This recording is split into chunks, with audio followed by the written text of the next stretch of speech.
Hi everyone, welcome back. I'm Michael Sandler, your host on Inspire Nation.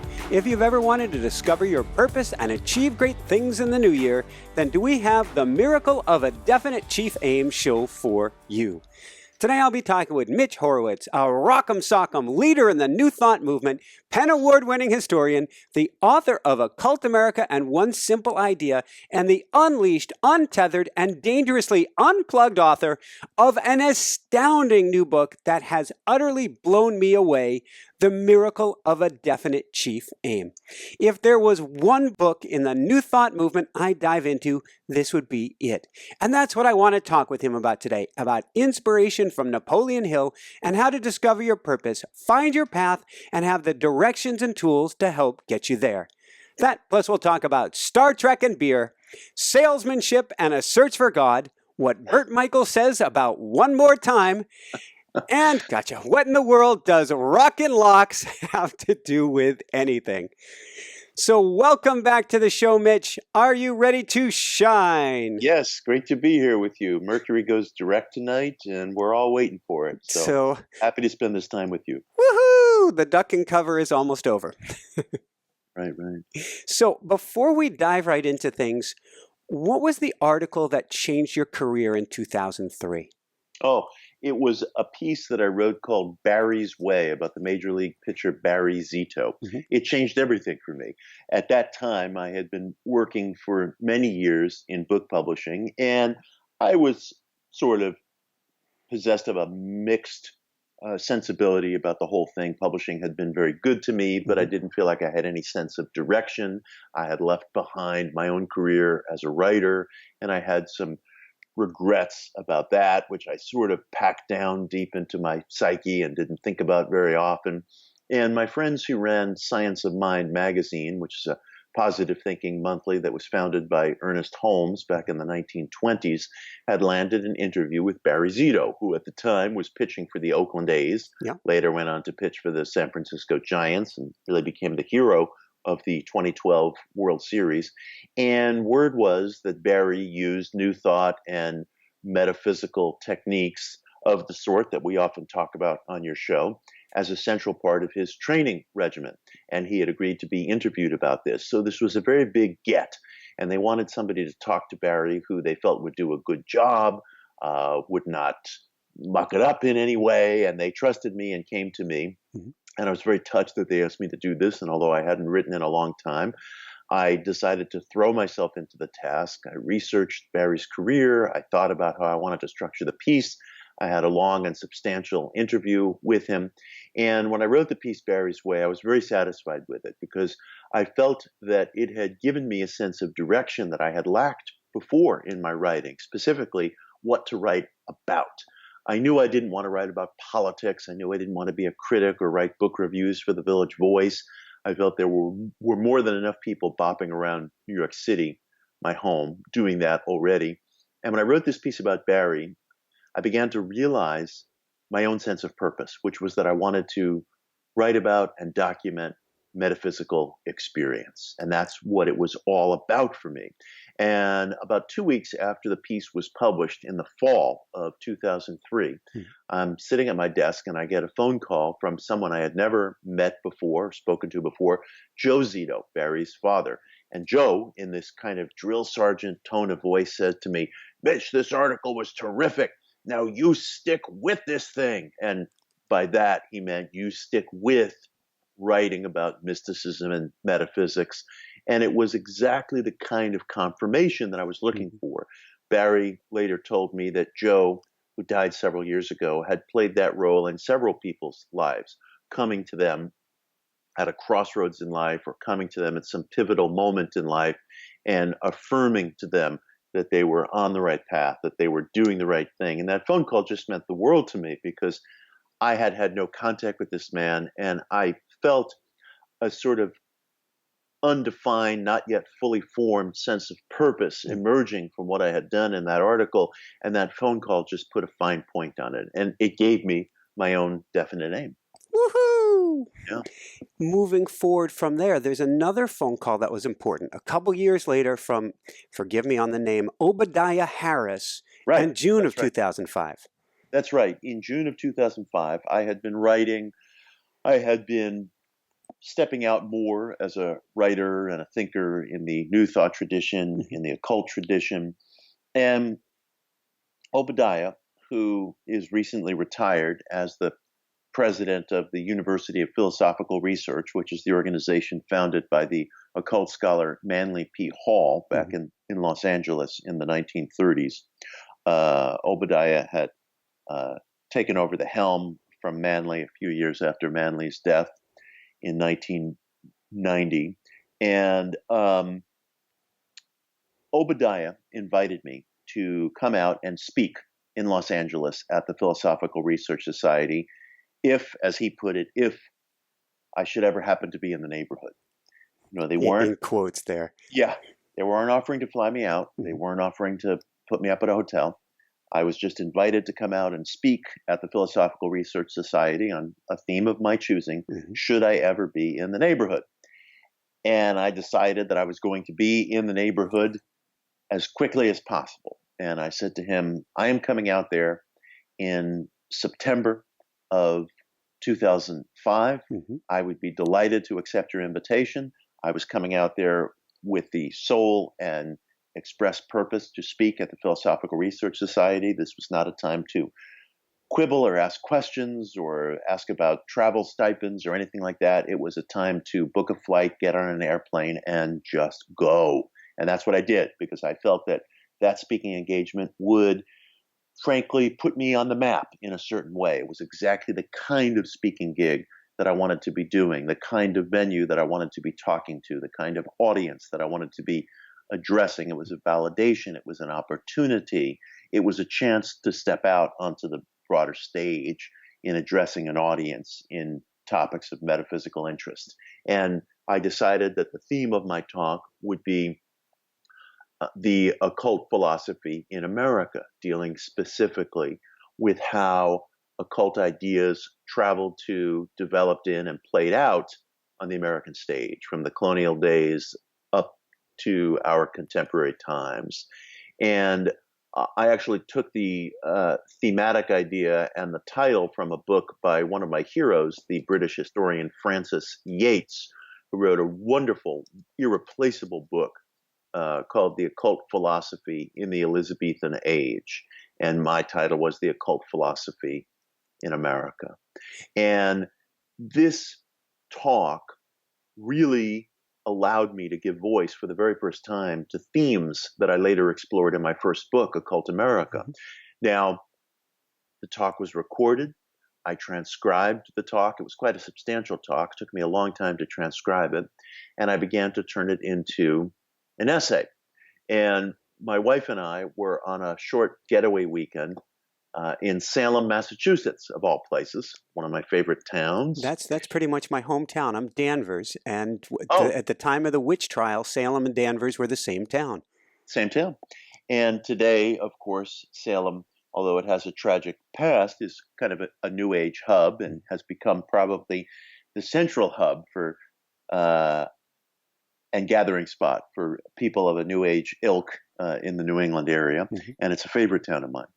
And so we were driving back from Salem, Massachusetts this fall weekend in 2005, just a couple of weeks after I had delivered my talk out in Los Angeles. And I was working on turning this talk into an essay. And my wife said to me, "This is not an essay. This is your book. This is your book." And I spent the following year, winter of 2005, going into the fall of 2006, crafting a really detailed proposal for my first book, Occult America, which in the fall of 2006, about a year after my LA talk, I sold to the publisher Bantam. And it would come out a couple of years later. But that trajectory started everything for me, everything that I had explored in that talk out in Los Angeles that I traveled to on my own dime, at my own expense, almost right away after someone made an off-the-cuff remark to me, became the themes for everything that I've talked about in my career ever since. And now more than 10 years have gone by. What was discussed in that talk reflects things that you and I have spoken about on many episodes of Inspire Nation. If it weren't for that Los Angeles talk, you and I might not be doing this broadcast together right now. We wouldn't know one another. You wouldn't have behind you on that beautiful green screen an image of what I suppose at this point is probably my fifth book. And it all began because I said yes to an invitation that I felt would be an opportunity to explore my themes and step out onto a broader stage. Woohoo! Yeah. What strikes me most, and you mentioned it in passing just a minute ago, you said 10 years ago.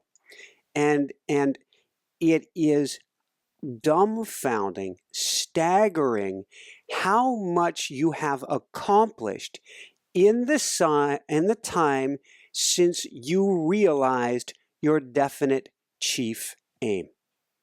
Yeah. Well, in the book that you were referencing so kindly, The Miracle of a Definite Chief Aim, part of the miracle of finding an aim, and why I don't use that word in just this rhetorical or bombastic way, but I really mean it. If you define a miracle as a departure from all expected outcome, as something that surpasses everything you would be able to predict as a given based on past events, you really do experience something miraculous when you find your definite chief aim, because it unleashes in you energies and passions and intellectual capabilities and stamina that you never knew you had.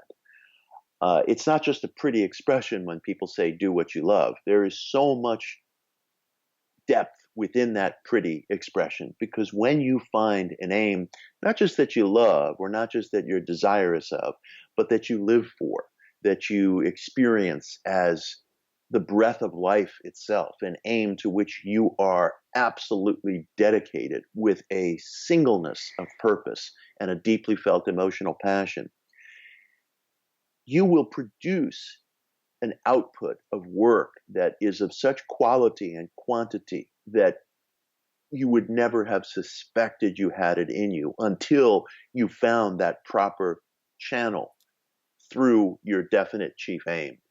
And it can really take some searching to find what that aim is, because we repeat to ourselves things that we like, things that we don't like. We get into these very habitual thought patterns, but it's uncommon that we sit down in a really sustained, mature way and ask ourselves, what do I want out of life? What single thing do I want out of life? Not 10 things.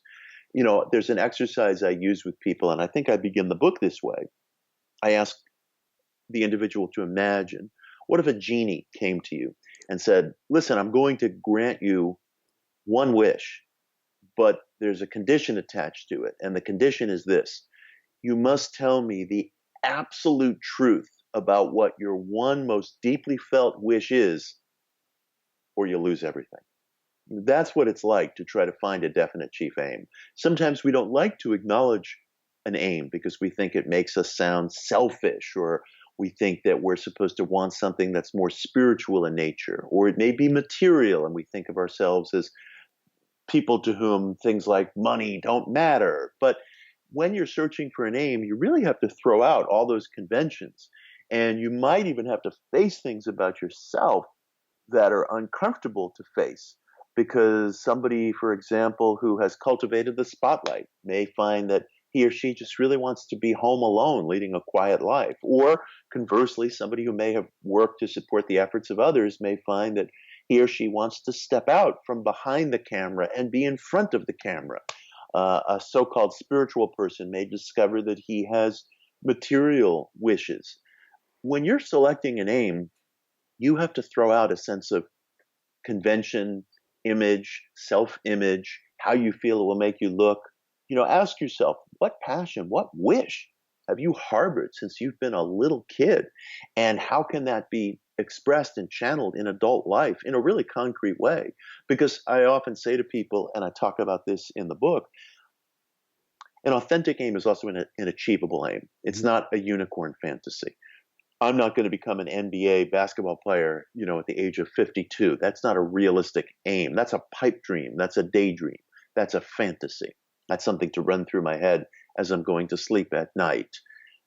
A real aim, an authentic aim, is something achievable. And you know it's achievable because you can take concrete steps, however small, in that direction, in the here and now, in the here and now. So coming to terms with what your definite chief aim is, a realistic, achievable aim, however bold, that you're willing to dedicate yourself to with absolute passion, even obsession. I don't view obsession as a dirty word in this case, because if you look in the lives of your heroes, very often you'll find that they had some obsessive drive. You know, Gandhi wanting to bring independence to India. You know, Thomas Edison as an inventor, Steve Jobs as somebody who revolutionized, invented even the whole field of handheld devices. People who you want to emulate usually had one obsessive aim. And when you can locate that in yourself, it unlocks and unleashes intellect and energy and stamina that will almost continually surprise you. So that's what I mean when I refer to the miracle of finding your aim. It's not just a pretty word.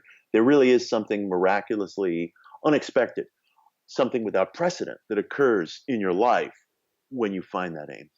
Woohoo! That's what I want to talk about today, about finding this. And so maybe we should hone in and cultivate this, and then we'll dive into some exercises to do this. Sure. We're not talking about something vague, like I want to get rich, or I want to be famous, or I want to even be more spiritual. Right. That's correct. It's very important that your aim be very, very specific, very, very sharp, very, very finely honed. For me, as we were discussing earlier, my aim, as I discovered it, was to document metaphysical experience. I do that as a historian. I do that as a writer of practical philosophy. I do that as a narrator of audiobooks. I do that as a media presenter. I do that on shows like this. I do that on my show, One Simple Idea, which is a talk show that streams on the New Thought channel. In fact, we're premiering our new season on December 29th. My first interview is with Deepak Chopra, which I'm very excited about. So across all these different venues, I express my aim, which is documenting metaphysical experience in history and in the lives of other people and myself. You got to be really, really clear about what you want it to be, you know, what that aim is. You know, Barry Zito, from when he was a child, had as his aim becoming a Major League Baseball pitcher. Now, he had the natural talent to cultivate to do that, but having the natural talent to cultivate, while it was an absolutely necessary starting point, was also something that he threw himself into with daily, hourly passion. He was pitching constantly. He was working constantly. It was absolutely nonstop. You need to have that kind of concreteness, that kind of passion. And I understand that it can be difficult because sometimes people have a day job. Very often people have a day job, and they have an aim that might be at odds with that day job. And the dream is always to say, well, gee, I want to ditch my day job and just practice this. And that would be my wish, of course, for everybody listening to our exchange today. But the important thing is not to moor the accomplishment of your aim completely to your material needs, because material needs are always going to be there. They're always going to be there. We're always going to have to negotiate the material and financial needs of the world. But if we condition our aim on it being able to sustain us from a livelihood perspective, we'll suffocate it. We'll never get there, because your aim sometimes may have to unfold over many, many years. It frankly may never permit you to quit your day job. That might not happen. My wish is that it would happen. Yeah. I have friends for whom it has happened. I have a friend, Mel Bergman, who wanted to quit his day job in sales and construct custom-made electric guitars, which he does do right now at his studio in Southern California. For him, that worked. For other people, quitting a day job is not practical. But the important thing is you can't condition your aim on it. You mustn't condition your aim on it, or it will become a barrier to ever starting. Your aim needs to be specific, it needs to be concrete, and it needs to be something that you can take steps in the direction of immediately, however small those steps may be. Do you need to start a website? Do you need to start a class? Do you need to write something? It has to be action-oriented, again, for it to be authentic. it has to be actionable. It can't just be a pipe dream. You can't just be sitting around thinking, gee, I'd like to be an astronaut. It has to be something that you can act upon right away through a class, a craft, some sort of expression. Now, there may be barriers. There may be geographical barriers. There may be barriers of age. You have to contend with that. Maybe there's somebody who always wanted to go into the military, and he finds that he or she is at an age where that's no longer possible. All right.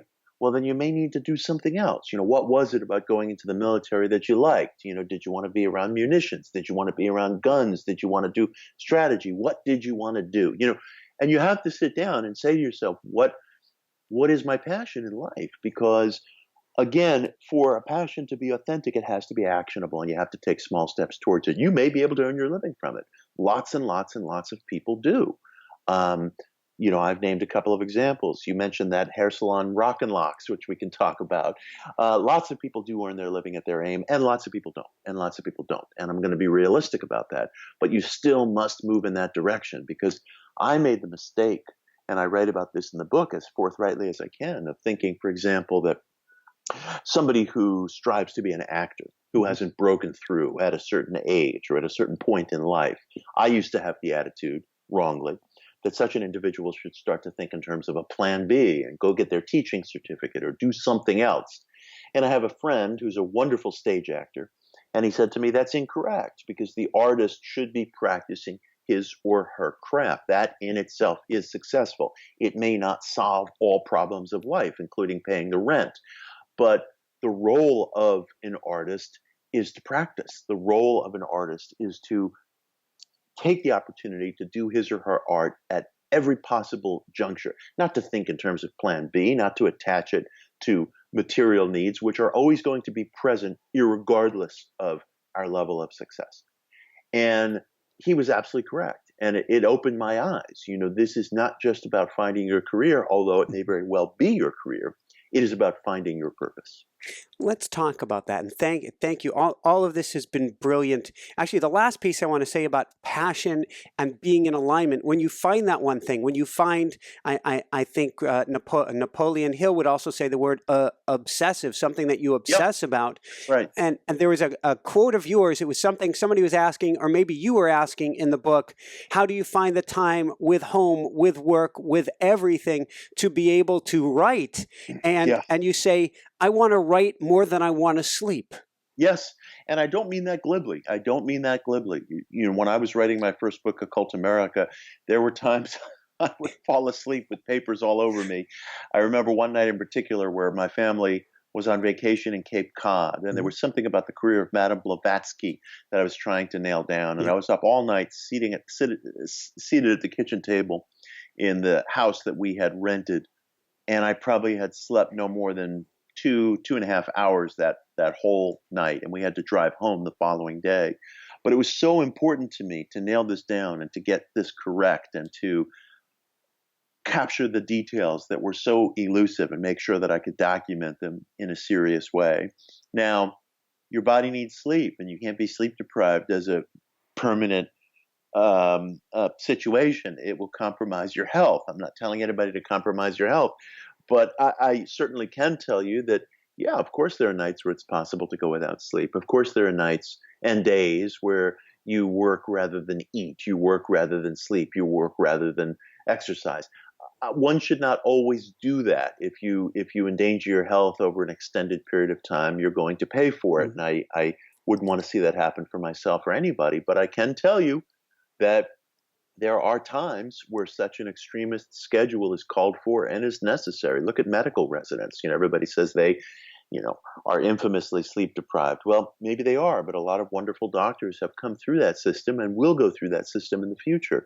And you can make compromises with your own material comforts that you never suspected were possible when you're driven by passion. I think when you're driven by passion, and thank you for that, I liken it to being on a rocket ship. trying to get into orbit. It's not going to be easy. It's going to be rumble, rockin', scary at times, scarier than heck. And to get that thrust could take a lot of work. But when you have that singular destination that rocket is going to, you're going to get to a place where you're going, I can do this. I can go for it. I can at least light the candle. Yes. No matter what. Absolutely true. Absolutely true. And part of overcoming, it's difficult to justify this experience to people when they haven't felt it themselves, because people have lots of reasons, and good reasons, why they feel like they're facing circumstances that make certain actions impossible. And I take that very, very, very seriously. And there may be times in life where temporarily one is detained in ways that cannot be overcome from dedicating oneself to a passion. But there are many, many ways and many, many times where you will discover doorways and windows unexpectedly and unpredictably, because your passions have directed you on the trajectory of your aim. But that's not discoverable, and it can't really be grasped through words until one has had the experience. When you have the experience, you never forget it. And there is something extra normal that's going on. So let's dive into that. In fact, let's talk about following your bliss and Joseph Campbell and how he started to get on his path and in alignment. Yeah, Joseph Campbell was living here in New York City in the 1930s. He was pushing age 30 himself, and he didn't know what he wanted to do with his life. He felt at loose ends. And at the time, he was attending a New Thought church that was presided over by Fenwick Holmes, the brother of Ernest Holmes, the great founder of Science of Mind, one of the most popular New Thought philosophies. And he went to Fenwick and he told him of this problem he was having. And Fenwick told him, look, you should carry around a little notebook with you, and for a period of several weeks, just jot down everything that interests you. And at the end of this period of weeks, you will find that everything you've written down tends in a certain direction. Sounds like a fairly simple exercise, but it's also the kind of exercise we declare our dedication to and then forget about in the space of an afternoon. But Joseph Campbell didn't do that. He did something unusual, which is that he actually took the advice that was being given to him. And in so doing, he carried around his notebook, he wrote down his notes, and he found that everything that seemed to interest him when this period of weeks had ended was in the direction of myth, folklore, legend. And it was at that point in his life that he decided to become a scholar of myth, and probably became the most famous scholar of myth of his generation in the world. Later went on to inspire George Lucas in the making of the Star Wars movies. And I think you can find within Campbell's famous expression, follow your bliss, within the DNA of that expression, you can find that story. You can find that experience. Again, it sounds like a pretty little expression, follow your bliss, put it on a refrigerator magnet and, post it up in the kitchen. But if you start to unpack it, you discover that within that very simple sounding statement is a great deal of truth. But that truth reveals itself only through lived experience. Otherwise, it does just remain a pretty little expression to post up on the fridge or to tear off of your page-a-day calendar and throw it out before you move on to the next calendar day. If you live it, you realize that's an epic statement. And I think Campbell came to that statement through that very, very simple exercise that Fenwick prescribed to him. Thank you. What is an I can do that moment? And I can do that moment is a moment that several different artists and clergy and inventors have experienced in their own lives when they witness somebody doing something and they feel from the bottom of their soul, the bottom of their psyche, their being, with all their emotions and all their intellect and with a great deal of integrity, I can do that. I get it. I understand how this works. One of the stories I tell in the Miracle of a Definite Chief Aim is of the rock singer and poet Patti Smith. Patti was living in New York City in the late 1960s, and one night, some friends of hers were going out to the Fillmore East to see the Doors perform. And Patti was no great fan of the Doors, as she recounted it. It was just a night out. It was just something to do with friends. She was working at a bookstore at the time, hadn't in any way settled on her life's path. And so she attends this concert at the Fillmore East, and her friends are, enjoying the music, and there are the Doors, up there. But Patty is having a different experience. Mhm. She, as she described it, is focusing in on the figure of Jim Morrison, the Doors lead singer, with this laser-like intensity. And she sees how Jim is playing the crowd, how Jim is enunciating the lyrics, what the components are of Jim's stage presence, how Jim functions as a performer. And she looks at this poet and rock performer, and she feels this indelible impression: I can do that. I can do that. And it's not just fantasy. She feels it with a sense of emotional, physical, intellectual unity. It's a experience of personal revelation. And it was only a short time later that Patty embarked on her career as a rock singer, as a poet, was inducted into the Rock and Roll Hall of Fame, wrote songs like Because the Night, today is a great memoirist, among other things. A lot of people had moments like that. The novelist Dan Brown talks about being on vacation, and he was somewhere in the Caribbean, and on a dock abandoned somewhere, he found a paperback of a Robert Ludlum novel, a Robert Ludlum thriller, and he began to read it.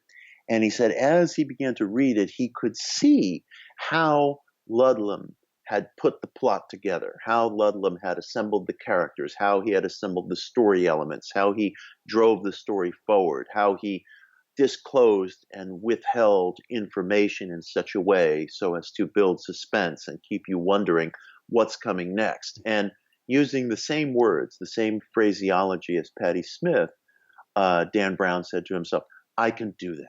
I can do that. Now, and he was obviously correct. He had that ability to look with almost X-ray eyes into the work of another novelist and see how things had been assembled, what the interior lattice work was. So when you have those moments, those are not to be taken lightly, and they're not fantasies. They're not, gee, I would like to be, a rock singer, or gee, I would like to be an actor up on the movie screen. They are moments that you experience with this internal silence and a deep, deep seriousness. Mm-hmm. They're not so much moments of euphoria as they are moments of deep, deep maturity, where you look at somebody and you realize, I really am capable, with training, with dedication, with many, many thousands of hours of sweat equity, of doing what that person does. Those moments are to be watched for. Those moments are to be taken very, very seriously, and never to be, they're not childish moments. They're very mature moments. And I write about a few such moments that people have had like that in the book. I like that you mentioned sweat equity, because we're not really talking about just hard work. But if we go back to your NBA example right at the beginning, you said, 52 years old, might not be an NBA pro. But the thing is, when we watch somebody else do it, and we see somebody else sink that free throw, and we go, oh, I could do that. I could be an NBA player. I could. And then we throw up the ball, and it doesn't go in.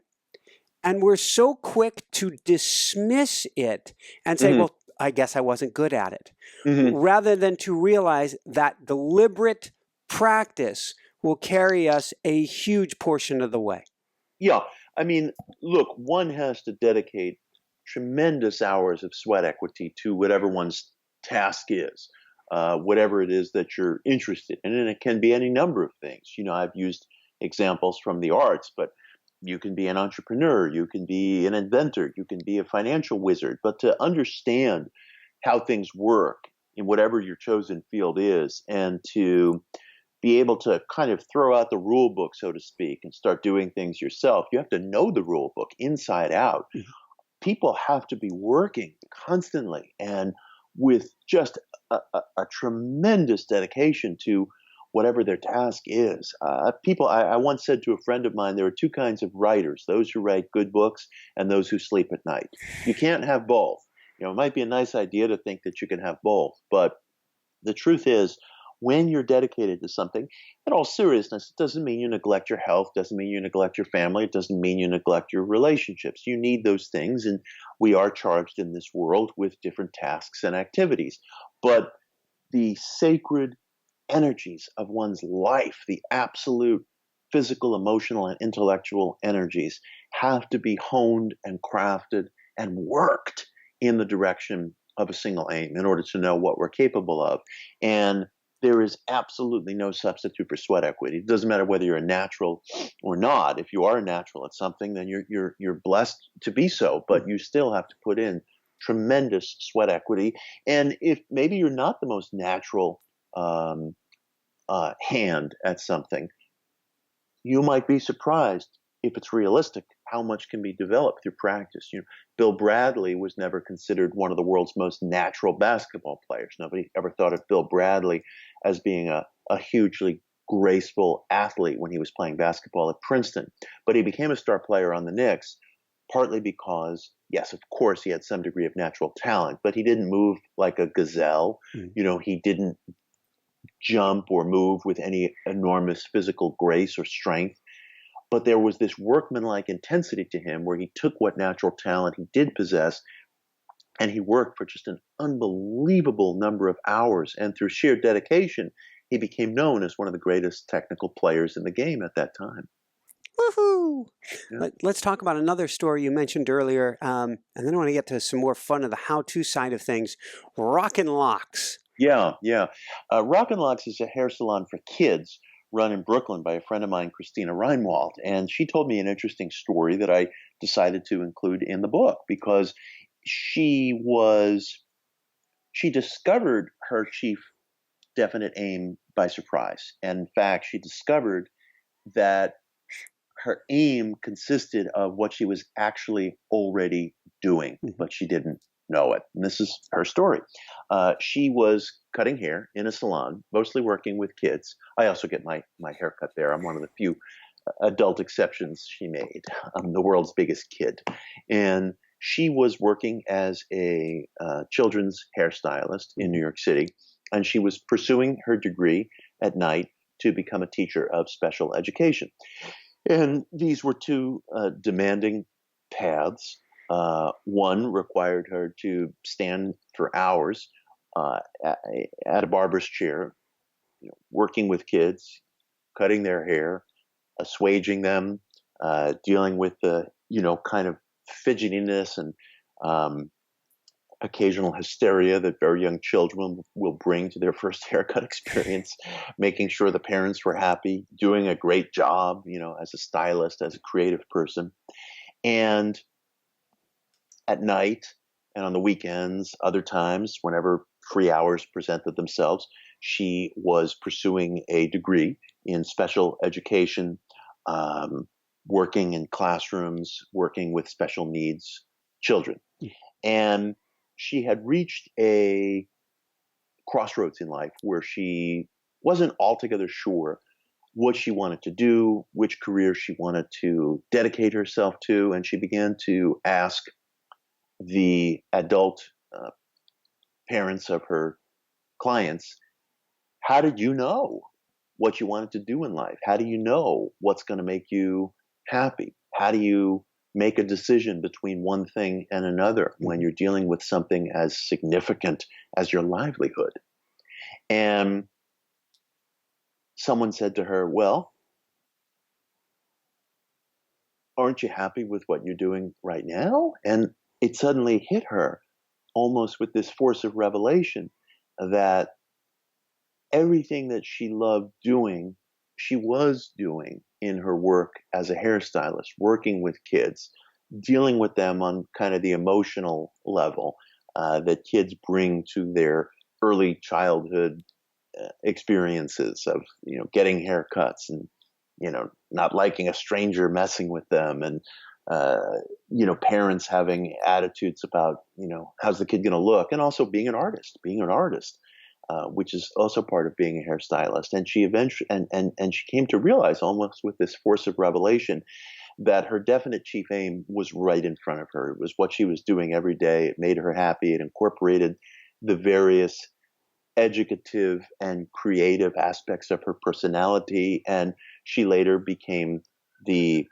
owner and the proprietor stylist of a very widely loved children's hair salon in Brooklyn, in the neighborhood of Williamsburg, called Rock and Locks, of which she is now the owner and proprietor and stylist, and she's wonderful, and people absolutely love her all over the city. I know for a fact that people come from as far away as the town of Poughkeepsie, which is a town up in the Hudson Valley in New York State, to have their hair cut by her, because she's a wonderful artist. She's magical with kids. She's wonderful with parents.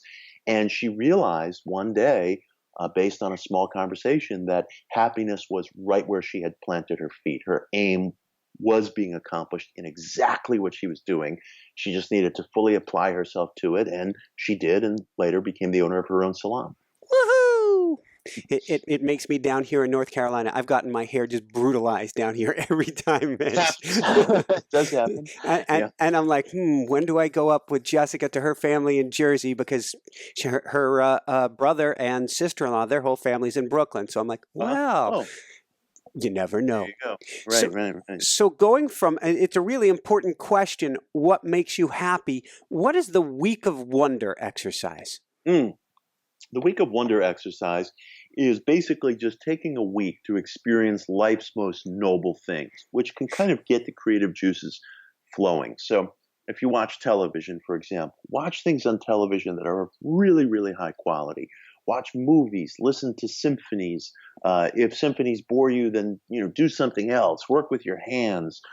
Go to a pottery workshop. Start doing yoga. Start a martial arts class. Cook. If you're accustomed to ordering food in. Visit historical sites. If you can, go to a city and visit a historical site or a local museum, or if it's possible, do that during your lunch hour. Just spend a week in which you dedicate yourself to life's most noble things. Start a book about a great inventor or cultural figure. Walter Isaacs wrote a wonderful biography of Steve Jobs, which I recommend, for example. Start a really good novel, a novel that's recognized as being some sort of a classic. Just try to submit yourself for the space of 1 week to the most beautiful, noble things that life has to offer. It breaks routine. It gets you thinking. It can bring you to ideas about yourself that will surprise you. And it should be something that you enjoy. The point is not to depart from things that you like. The point is to find new things that you like, that you may never have even known of. Bike places, walk places. Just break with routine for 7 days and see what happens. Even music. Oh yeah, for sure. There's in the book I recommend things that you can do, things you can listen to.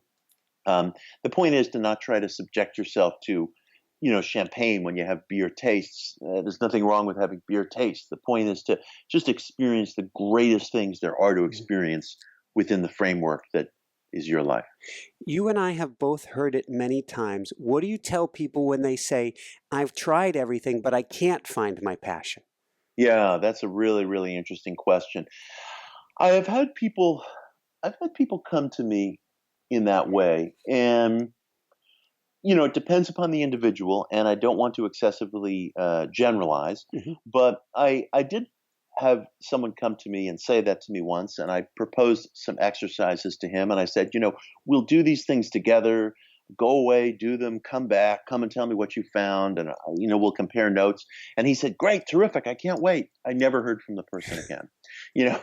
So sometimes people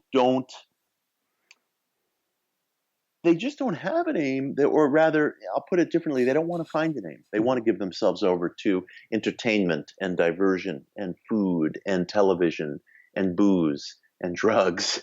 And if you want to do that, you can do that. I'm not here to enforce rules in anybody's lives, but a quiet desperation can settle over a person when they've dedicated their entire lives to diversion and to entertainment. And I would be very, very, very careful before you unknowingly give yourself over to that. And when people say they don't have an aim, very often they are satisfied with delivering themselves over to entertainment and diversion. And there's nothing wrong with entertainment and diversion. Last night I was watching the movie 300, which I enjoyed very much. My wife and I watched an episode of The Americans, which is a show that I like very much. I enjoy having a glass of wine with dinner and so on and so forth. having a good time is important in life. But if you say you don't have an aim, your life can quickly become dedicated to the 9 to 5 routine and then the anesthetizing that entertainment will bring. And I think that can breed a quiet desperation in people as years go by. That can breed anger. That can breed regret. That can breed bitterness. Be careful. Be careful. When you say you don't have an aim, it really just may mean that you're satisfied enough to give yourself over to entertainment. And don't do that, because life should be more than punching the clock, so to speak, in entertainment. Entertainment is there as a mental break from whatever you're supposed to be doing, not as a substitute for what you're supposed to be doing. Woohoo! What would be a go-to exercise? Like this gentleman who came to you and said, I can't find my passion. What's an exercise that you give people right away to help them start to dive in and uncover this? One of the exercises that I give people is called the 3-step miracle. And in fact, I have a little card with the 3-step miracle on it. And any of your listeners who send me an email, I am very easy to find. I'll be happy to send them a copy of this little card. It's based on a pamphlet that was published in 1926 called It Works. I've given away literally hundreds of copies of this pamphlet at great personal expense, but I'm happy to give it to people because I think that if it's approached seriously, it can be life-changing. And it was written by a Chicago salesman named Roy Herbert Jarrett, who didn't even affix his name to the book. He just put his initials, RHJ, on the book, and he called it It Works. It is an exquisitely simple 3-step exercise, but it will work only if it's approached with complete passion. The 3 steps, in brief, are this. Step 1, you have to devise a list of what you really, really want in life, but not just any ordinary list. You have to go through it and refine it and really pour yourself into it with an uninhibited passion. This has to be a list of the things that you really want, hunger for, pine for. It doesn't matter whether they're big or small. It doesn't matter whether they're embarrassing or ennobling. It doesn't matter whether they're spiritual or material. I don't really even go in for such distinctions in the sense that it's all one life. You know, how do you demarcate when one thing ends and another thing begins? I don't think that we should trouble ourselves with such things. It's one existence. Make sure that you have your list honed down to the point where you really feel you can stand by it, where these items are things that you feel passionately dedicated to. And then the next step, step 2, is you carry your list with you at all times. If you can, laminate it, put it on a little card, or carry it around in a sturdy writing notebook or something like that. Look at it 3 times a day. First thing when you wake up in the morning, at midday, last thing before you go to sleep at night. And think about it always. Carry it with you, almost like a talisman. And then, step 3, be completely silent about what you're doing. Tell no one about what you're doing. This is not to cultivate some air of mystery or caginess, but the fact is, one of the unappealing wrinkles of human nature is that people have a tendency to run down other people's aims and wishes and passions. Sometimes people do that to assuage their own feelings of regret over having not pursued some of their own dreams and passions. Whatever the case may be, it's an observed and hard truth of human nature that acquaintances, friends, coworkers, family members, they will, from time to time, run down or put down, deplete your wishes and upset your sense of equilibrium, upset your sense of purpose and confidence. This is an exquisitely private exercise. It's yours. It belongs to you. You don't have to tell anyone you're doing it. You don't have to pay anyone for anything. You don't have to join anything. You don't have to register your name anywhere. It's your exercise. Maintain absolute silence. And then express gratitude when results arrive. Unreserved gratitude. The remarkable thing about this exercise, this 3-step miracle, is that it can sometimes for the first time get you thinking about your true desires in a mature and authentic way. Strip away the years of habit and conformity and the manner in which we repeat to ourselves by rote, I want a better job, or I like my work, or I like being around people. We very often repeat things to ourselves habitually that we think are going to make us look good in the eyes of others. We always feel this peculiar sense of being on stage, even in our innermost thoughts. This is a time to go beneath all that stuff and ask yourself what you really, really want with an absolute unreserved intimacy. So the exercise can be self-exposing in ways that are really remarkable. And when you begin to become aware of these things, things begin to change in your life. And the results of this exercise will almost always surprise you. Woohoo! I want to know how do we know if we're aiming high enough? And maybe you can briefly share kind of an epiphany you had that with Mark Thurston in 2007. Right. Mark Thurston is a good friend of mine who is a scholar of the Edgar Cayce teachings. Edgar Cayce, of course, was the great medical clairvoyant who lived and worked in the early first half of the 20th century. And several years ago, I was having lunch with Mark, and I was telling him that I didn't like the quality of the magazines and publications where I was placing my work. I felt like it wasn't being featured prominently enough. I felt like the quality of the magazines, or at least their appreciation for the quality of what I was doing, was not sufficient. And as I was talking about this, Mark said to me just very quietly and matter-of-factly, "It sounds like you need to be writing for better places." And that little statement, that one insight, became pivotal and very meaningful to me, where suddenly I realized, yes, I had kind of outgrown the pot in which I had planted myself.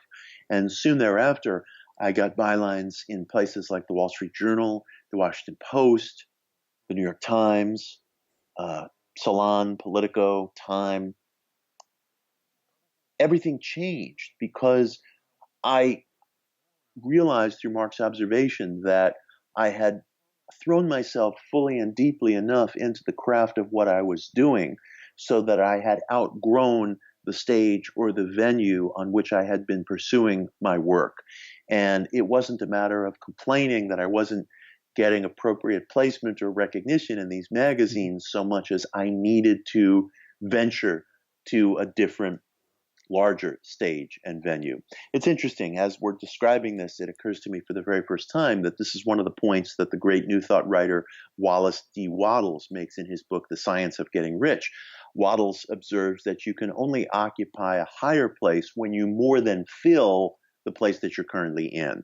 So his guidance is to fill the place that you currently occupy so fully, so completely that you overflow its banks, so to speak. And only then will you be prepared to occupy a higher place, and you will naturally gravitate to and move towards that higher place because the work that you're doing has naturally surpassed the venue or the boundaries that you've currently set for yourself. You're also, it's making me think of being stuck in a turret. And when you've outgrown the size of the turret that you're in, it's going to be so painful. There's no choice but to get shot up to that next level. Yes, that's beautifully put. There's no choice. There's no choice. So it's not a matter of saying, gee, I'm performing on this stage and I want to be on this bigger stage. That may be, and that may be a noble and worthy goal, but the way to get to that bigger stage is to fill the stage that you're on, I'm speaking figuratively, with such totality and such completion that what you're doing almost as a matter of natural process gravitates towards this higher place. For me, it was just a question of recognizing that and walking through the door that I didn't know was in front of me. Woohoo! There's a big piece, and maybe we'll dive real briefly into Napoleon Hill here, is we have to be able to get over this fear of criticism. How do we do that to move up to that next level? It's interesting. It's been observed, Hill observed this, some other people observed this, that some people are more fearful of criticism and failure than they are desirous of success, that they are so petrified of falling on their face, so to speak, that the avoidance of criticism or failure becomes a greater motive in their lives than the hunger for success. And probably the best way to overcome that, perhaps the only way to overcome that, is having a goal toward which you are so irresistibly and passionately drawn that it proves the greater gravitational pull. Use forces to your benefit, or rather allow forces to serve you in that sense. That's why it is so vitally necessary that you have passion at the back of your aim, because that passion will probably be a stronger pull. It may be the only stronger pull than the fear of failure that we all harbor. We don't so much overcome it as it is overcome.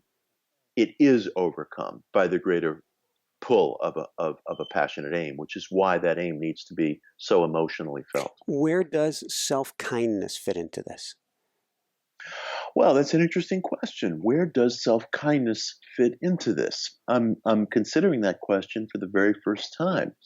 You know, this may be a controversial statement that I'm about to make, but I feel I owe it to you and to your listeners to respond as bluntly as I possibly can. It may really be, Michael, that self-kindness is a very secondary aim, even a superfluous and unnecessary aim, because the truth is, I see a lot of people, and I feel this in myself, who are driven by this relentless need maybe to prove something or to accomplish something. I often say to people that somewhere there may be a scientist out there in the world who's going to cure cancer someday because he or she wants to prove to dad that, they're not a failure. Well, so what? So what? Why would I want to expunge from that individual whatever conflict they're experiencing with their father if it leads them to build a great bridge or come up with a cure or save the lives of countless numbers of people or create a beautiful work of art?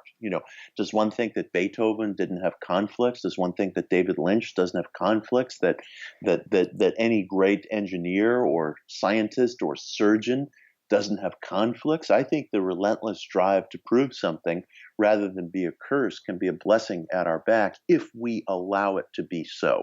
Maybe the greatest kindness that we can allow ourselves is not to let ourselves off the hook so much as to allow these conflicts to drive us in the direction of something productive. Woohoo! You're making me think of a dear friend of mine and spin instructor many years ago, professional cyclist Don Spence in spin class. He would say, anger has an energy, one gear harder. Yeah, it's very interesting. Johnny Rotten of the Sex Pistols made the same observation, actually. And there is truth to it. Rather than trying to get rid of something that's passionate because it's uncomfortable, allow it to be channeled in a direction that's productive. Let it push you. See what happens. Fantastic. We'll start to wind things down real rapidly here, but you are somebody who 3 o'clock every day, you go to a place of prayer. How important is prayer when we find our definite chief aim? Well, for me personally speaking, prayer is extremely important. I believe in petitionary prayer. I think that an individual, and I don't prescribe different ways that people have to pray. I think in New Thought we get too hung up on the idea that, you have to pray feeling that you've already attained the thing that you wish to receive, or you have to pray with a feeling of quiet confidence and so forth. I think that if that works for you as an individual, then pursue that. If that feels artificial, don't pursue that. I think that if you have a theistic outlook on life, if you believe in petitionary prayer, as I do, I don't think there's any wrong way to pray. I think if you want to throw yourself on your knees and beg for something from a higher power, regardless of whether that jives with whatever you heard in last night's New Thought lecture, go ahead and do that. People have extraordinary experiences following prayer, and you can explain it any way you want. But the experiences and the testimonies are there, and one finds them widely dispersed throughout history, widely dispersed across the lives of a great variety of different people. So I'm a very firm believer in petitionary prayer, and I would say that if an individual believes in a higher power who can be asked for things, from whom things can be requested, if you believe in saint veneration or things such as that, then I would throw yourself into it with absolute full-hearted passion. I believe that that's a very valid path. Thank you, thank you, thank you. How would you help kids to find their purpose or their definite chief aim? Well, it's interesting. I have two boys right now. They're ages 10 and 13. I've given them the three-step miracle exercise. I know for a fact that they've done it. I talk to them about things like that all the time. That exercise can be done by kids. It's very, very accessible. That's the wonder of it. It's so simple. It can be done by mature adults. It can be done by kids.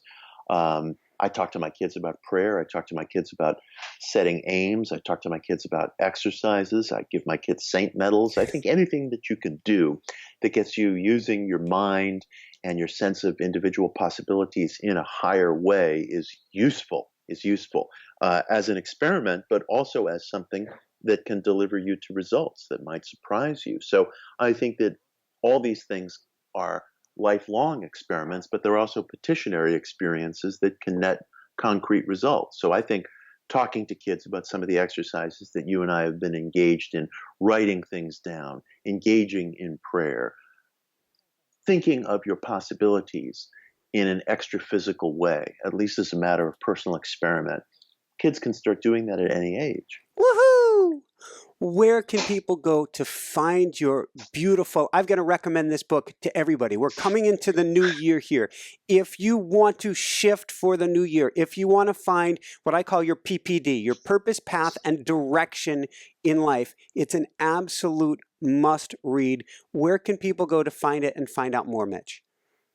Well, if you want to pick up a copy of The Miracle of a Definite Chief Aim, it's available on Amazon or wherever you buy your books, digitally or brick and mortar. If you want to reach out to me, you can go to my website, which is mitchhorowitz.com. You can just throw my name, Mitch Horowitz, into Google. It'll lead you there. My email is there. It's my real email. You will reach me. I will answer you. Anybody who writes to me who'd like a copy of the three-step miracle card, I'm happy to send it to them. Anybody who writes to me with a prayer request, I will pray for you at 3 p.m. Eastern Standard Time. All you have to do is ask. It's an honor, and you'll hear back from me. Fantastic. If you didn't catch mitchhorowitz.com, come on over to inspirenationshow.com. We'll get you over to mitchhorowitz.com. Two last things. First off, last words of wisdom, and then maybe a really brief meditation if you have time.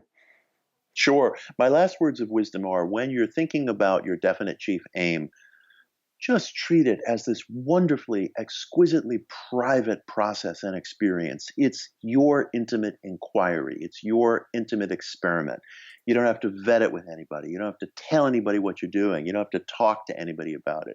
There's nothing to disclose. It's an opportunity for you within the confines of your own psyche to ask, what do I want most in life? And don't be afraid of what you find. This isn't a time where you have to put on a show or an air or an appearance for anybody else's benefit. Be exquisitely honest and intimate with yourself. Awesome, awesome, awesome. And that is a mighty woohoo! Thank you so much, Mitch. This has been Thank you. Brilliant. I cannot thank you enough. This is going to change lives for the new year, and I think help bring clarity to people's lives. And we need that today. Would you have time for a very brief meditation? Sure, of course. Why don't we just take a couple of deep breaths?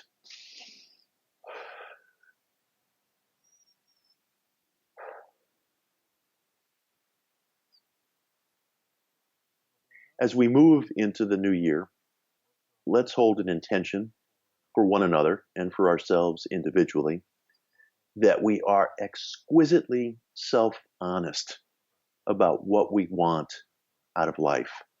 We've been granted an intellect. We've been granted perception. We've been granted perspective.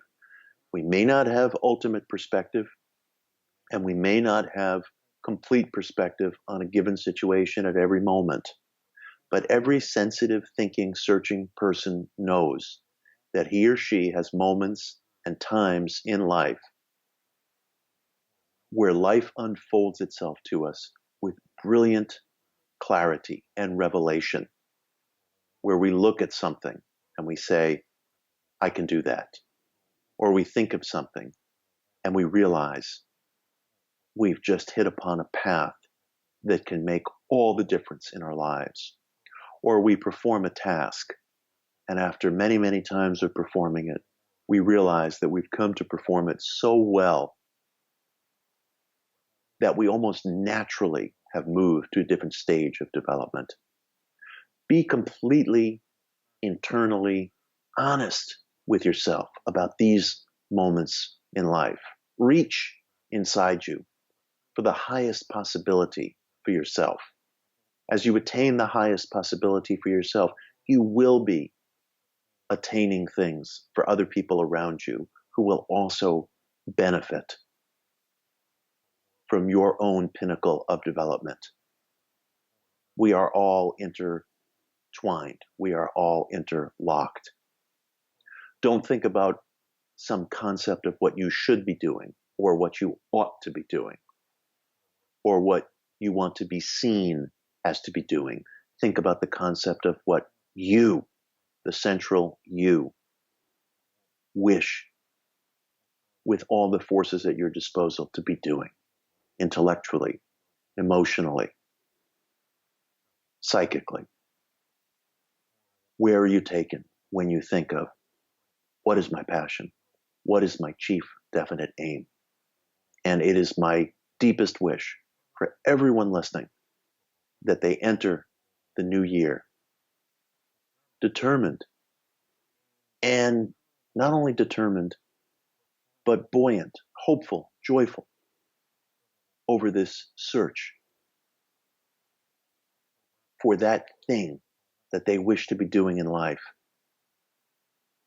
that becomes and represents and reflects their highest purpose. And that's my wish for everyone listening to this program today. Woohoo! Oh my God, Mitch. I love coming on your show. I love your enthusiasm and I love your audience. It's such a great, great collection of people. Thank you. You have truly outdone yourself today. I want to wish you the most beautiful Christmas and New Year's ahead. Of course, you're welcome back anytime. And you are, I can't say it enough, you're changing lives. I look back, we're talking about less than 15 years. And what you have done in that time, once you discovered your definite chief aim, is incredible. And I'm 52 now, so I really didn't begin to embark on this path until I was at the beginning, at least, of middle age. And that's something I like to let people know as well. Awesome, awesome, awesome. Woohoo!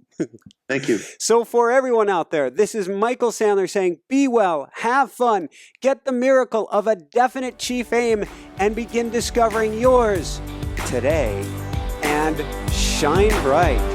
Woohoo! Thank you so much, Mitch. Thank you. Pleasure, man. Pleasure. Be happy to come on anytime. I love it. I truly do. Thanks so much for watching. If you enjoyed it, be sure to like below. Also, leave your comments. Have some real fun with it. Subscribe to our channel where you're going to get more great videos, more interviews coming up. And check out our website, inspirenationshow.com. That's where you'll find tips, blogs, information, videos you won't find anywhere else, and useful and helpful resources to really help you kickstart your life and to shine bright. Thanks so much again. Thank you for your support. Like, comment, subscribe. See the website. Thanks so much and have fun. Of course, shine bright. Woohoo!